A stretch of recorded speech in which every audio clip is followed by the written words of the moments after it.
అందరికీ నమస్కారం. Welcome to Siriraj food. నేను మీ సిరి. ఈరోజు మనం బెండకాయ ఫ్రై చేద్దాం. అసలు ఈ ఫ్రై అయితే జిగురు లేకుండా టేస్టీగా చాలా బావుంటుంది. ఒక్కసారి బెండకాయ ఫ్రై రుచి చూసారంటే ఎప్పుడు ఇదే విధంగా చేస్తారు. ఈ వీడియో మీకు నచ్చితే తప్పకుండా like, share and subscribe friends. బెండకాయల్ని శుభ్రంగా కడుక్కొని, పొడి క్లాత్‌తో తుడుచుకొని, ఒక 1 ఇంచ్ ఉండేలాగా ముక్కలుగా కట్ చేసుకోవాలి. ఇలా కట్ చేసుకున్న బెండకాయ ముక్కలన్నీ ఒక ప్లేట్‌లోకి తీసుకొని, పక్కన పెట్టుకొని, ఇప్పుడు పొయ్యి మీద బాండీ పెట్టుకొని, కొంచెం ఆయిల్ వేసి, ఒక కప్పు శనగపప్పు, ఒక హాఫ్ కప్పు మినపగుళ్ళు, అలానే మన కారానికి సరిపడా ఎండుమిర్చి, కొంచెం ఆవాలు, కొంచెం జీలకర్ర వేసుకొని ఇవి ఫ్రై అయినాయి దించేస్తాం అనుకున్నప్పుడు నువ్వులు వేయాలి. నువ్వులు ముందే వేసామంటే మాడిపోతాయి. దించుకుంటాం అనుకున్నప్పుడు నువ్వులు వేసి వీటన్నింటిని వేయించుకొని పక్కకి తీసేద్దాం.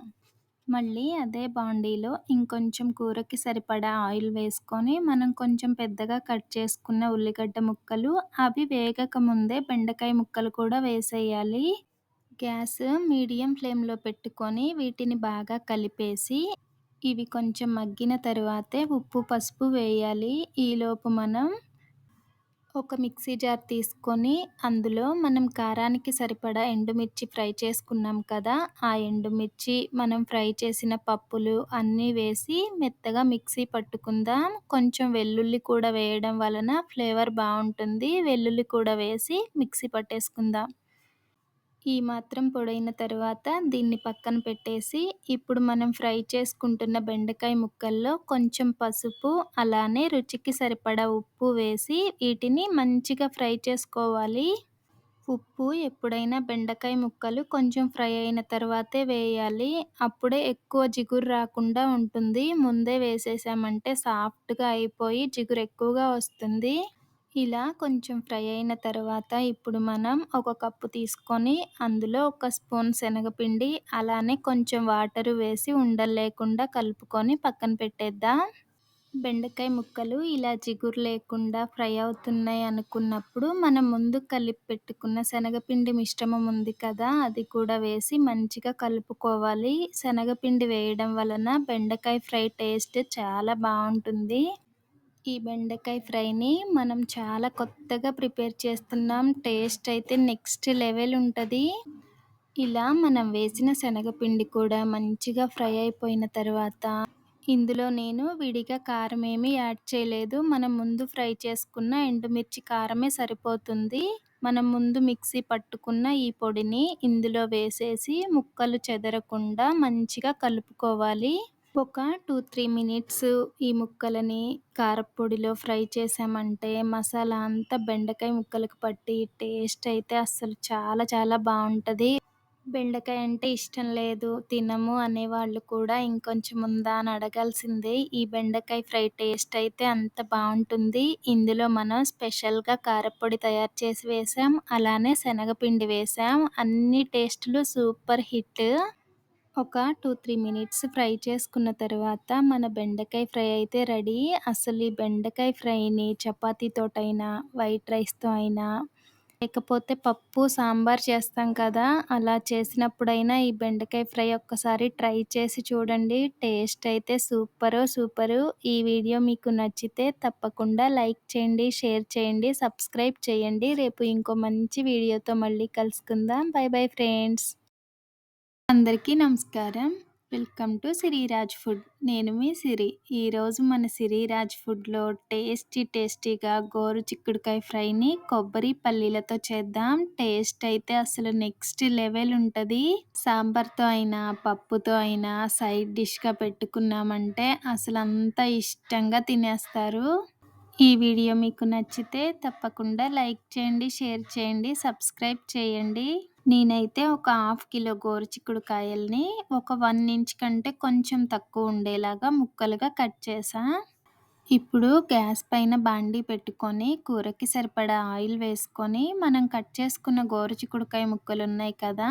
అవి వేసి వీటిని చక్కగా బంగారు కలర్ వచ్చే వరకు ఫ్రై చేసుకోవాలి. ఇవి ఫ్రై అయ్యేసరికి మనం ఇందులో కారం కోసం పచ్చిమిర్చిని యూజ్ చేద్దాం. ఒక మిక్సీ జార్ తీసుకొని కొన్ని పచ్చిమిర్చి, మన కారానికి సరిపడా పచ్చిమిర్చి, కొంచెం జీలకర్ర, కొంచెం ఉప్పు, కొన్ని ఎల్లిపాయలు వేసి దీనిని కొంచెం బరకగా మిక్సీ పట్టుకోవాలి. మనం మిక్సీ పట్టుకున్న మిశ్రమం పక్కన పెట్టుకొని, ఇప్పుడు గోరుచిక్కుడుకాయ ముక్కలైతే చక్కగా మంచి కలర్ వచ్చే వరకు ఫ్రై చేసుకోవాలి. ముక్కలకి పట్టేలా కొంచెం ఉప్పేసుకొని, దీనిని gas medium to high flame పెట్టుకుంటూ చక్కటి కలర్ వచ్చేలాగా ఫ్రై చేసుకోవాలి. ఇలా ఫ్రై చేశామంటే ముక్క లోపల సాఫ్ట్‌గా ఉంటుంది. అలానే పైన క్రిస్పీగా వస్తుంది.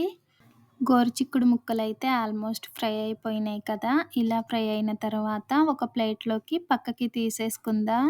మీరు ఎప్పుడు చేసేలా కాకుండా ఇలా నేను చేసిన పద్ధతిలో కొత్తగా ఒక్కసారి ట్రై చేయండి. పిల్లలైతే ఉత్తి కూరే తినేస్తారనమాట రైస్ లేకుండా, అంత టేస్టీగా ఉంటుంది. ఇప్పుడు అదే ఆయిల్‌లో ఒక కప్పు పల్లీలు వేసి చిటపటలాడిన తరువాత పక్కకి తీసేద్దాం. మనం ముందు కట్ చేసుకున్న ఉల్లిగడ్డ, అలానే పోపు దినుసులు వేసి వీటిని చక్కగా దోరగా ఫ్రై చేసుకోవాలి. ఇవి ఫ్రై అయిన తర్వాత మనం ముందు పట్టి పెట్టుకున్నాం కదా పచ్చిమిర్చి మిశ్రమం, అది వేసి అది కూడా పచ్చివాసన పోయే వరకు వేయించుకోవాలి. ఉల్లిగడ్డ, పచ్చిమిర్చి మంచిగా వేగిపోయి ఆయిల్ పైకి తేలిన తరువాత ఒక కప్పు పచ్చి కొబ్బరి తురుము వేద్దాం. ఈ పచ్చి కొబ్బరి తురుము కూడా చక్కగా ఫ్రై అయిపోవాలి. ఈ కర్రీని మనం పచ్చిమిర్చి, పచ్చి కొబ్బరి, అలానే గోరుచిక్కుడుతో చేస్తున్నాం కదా! టేస్ట్ అయితే కొత్తగా చాలా బావుంటుంది. కొబ్బరి చక్కగా ఫ్రై అయిన తరువాత ఇందులో కొంచెం పసుపు, అలానే రుచికి సరిపడా ఉప్పు వేసి ఇదంతా కలిసేలాగా కలుపుకోవాలి.